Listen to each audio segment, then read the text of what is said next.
Should you buy a 3DS in 2025 or 2026? It's the successor to the DSi, which is the DSi XL. Yeah. But the 3DS, as we all can probably tap this, is it worth it in 2025 or 2026?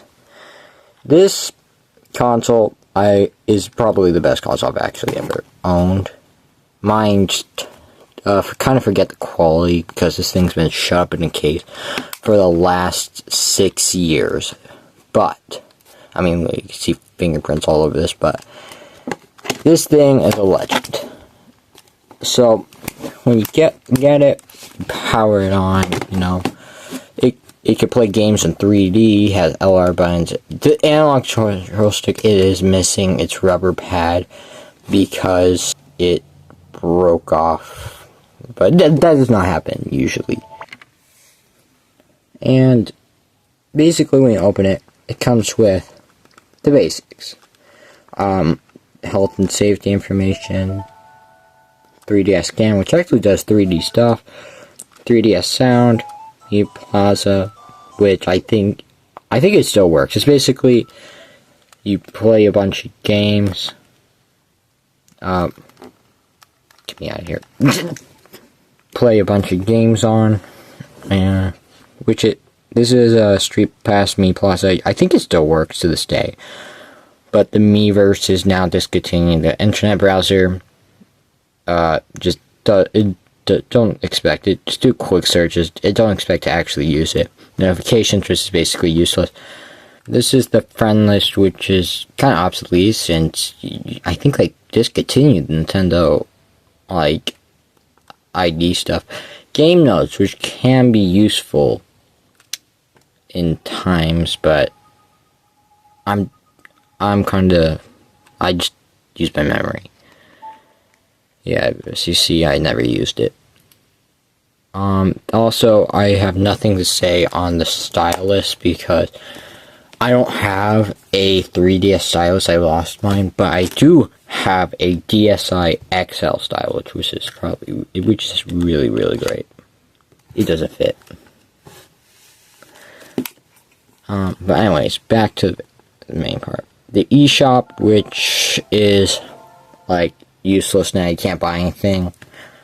Crazy how that got discontinued so much. And the PS3 and PS Vita shops are still open. AR games, which I cannot say anything about because I'm missing the mystery block AR card. Activity notes, activity log, which tells you your gameplay steps. You got Nintendo Zone, which is practically useless. Download Play, which is really good, which you can use this for download and play games. Which I have a couple games that I can show what it does later. System settings, which you got basic. Here's a little Face Raider, it's a free game that comes with. I mean, let's just say this. Face is good enough. Now, this, you actually gotta move around.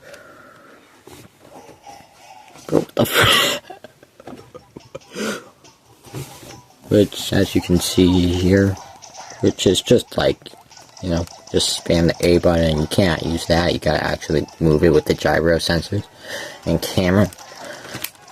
Okay, there you go.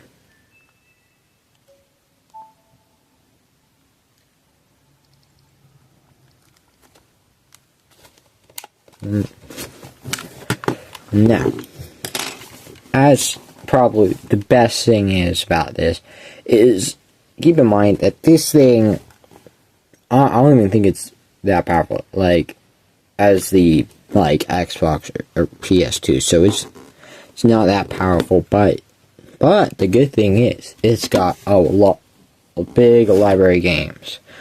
I mean, here's just a couple. Legend of Zelda, Ocarina of Time 3D, Mario and Luigi Dream Team, really good game. New Super Mario Brothers 2, also a good game. Mario Kart 7, which is excellent for a handheld of any sort.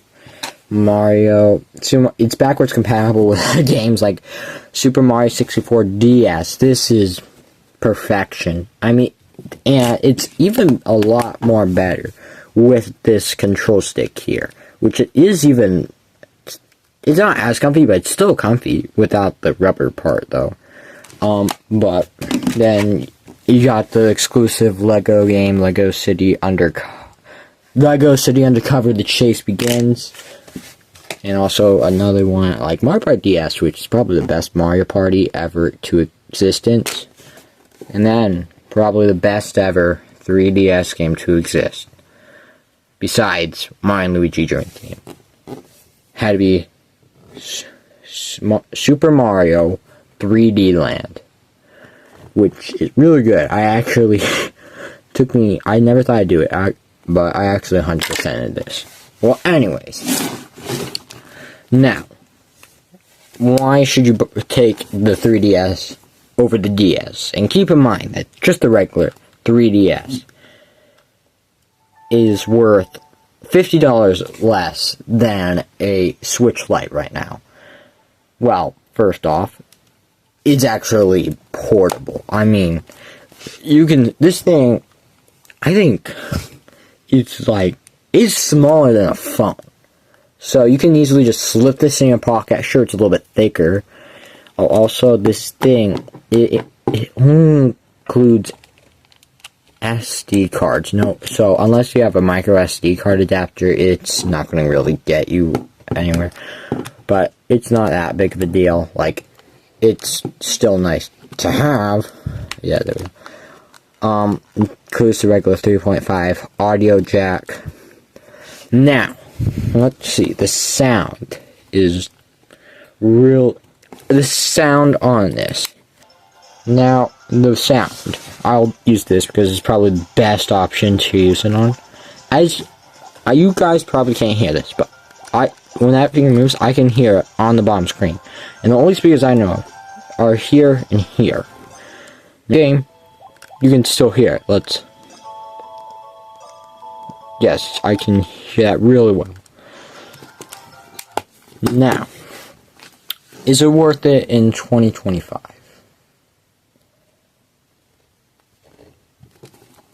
I would say yes, because it's actually portable. Unlike consoles, which are actually getting bigger. There's nothing wrong with consoles getting bigger or anything, but at that point, they're just kind of like a console. They aren't that much of a handheld. Like, sure, you can play on the go, but actual, real handhelds like this is probably a lot better. I mean, I got a lot more since I'm a collector kind of thing of the 3DS, like Mario and Luigi games. Those are great, but should you purchase one for $150? No. Should you buy this over the 2DS? Now, first off, let's get this straight. Never buy a new 2DS XL. It completely sucks. Like, bad enough you got problems. Its screen's easy to break. It's just not a well-made console. But why should you buy this one over the original 2DS? Well, first off, you get to play games in 3D, which is super epic. And it's actually kind of needed for Super Mario 3D Land. Like, I cannot show the 3D here, but it's really good. Now, should you get the new 3DS model or the 3DS? I would say it's up to you personally, because if the 3DS, I mean, most of the games are already made for it. It's not that much better. I mean, you got that extra joystick thing here, which I think there's only like one game I actually have, but I don't, that uses it. That's Minecraft, which totally sucks because keep in mind, Minecraft is it's the worst possible way, but it's, it's 256. piece screen, so I mean it looks good on a handheld. Now the 2D the new 3DS XL is about $250. So should you get that one? Yes, you get to play games with 3D, huge screen, and it's super stable 3D. So you guys can't see it well because you guys are on it. But if you were to tilt your head, like let's say it's like this. But if you start going like that, especially in like motion sensor parts, it does not. It like starts like you can start seeing like two separate things because that's how it works with 3D. But it has eye tracking, so that is really nice, and a lot better 3D. Now, probably the most downest reason I have with this, because most games that people actually play on this, it's not because of bad. Most of them are Nintendo games, but probably the worst thing I could actually think of is resolution.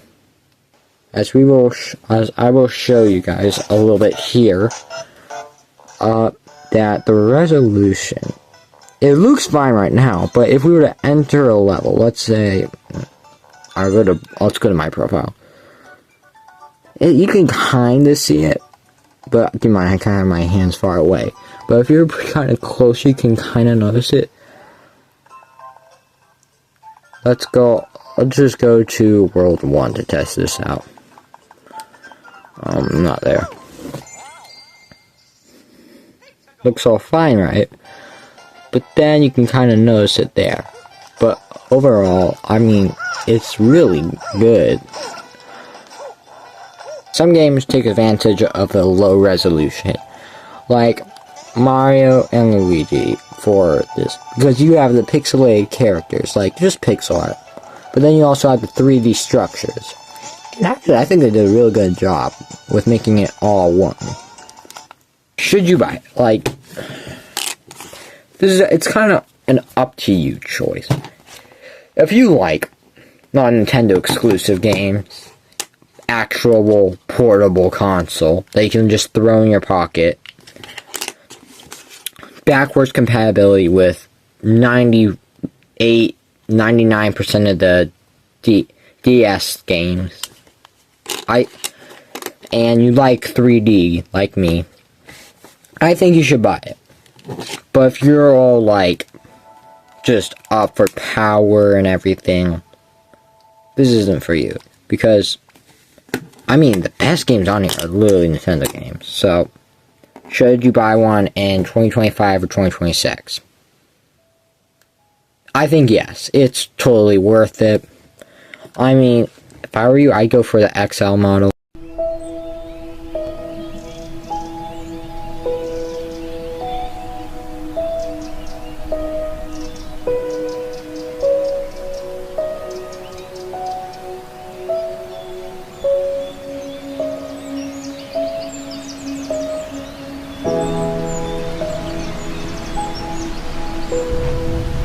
I'll always remember the day my grandpa took me fishing for the first time. I was only 5 years old. It was a warm, sunny, peaceful day. Ever since Grandpa passed, I've tried to recreate that day.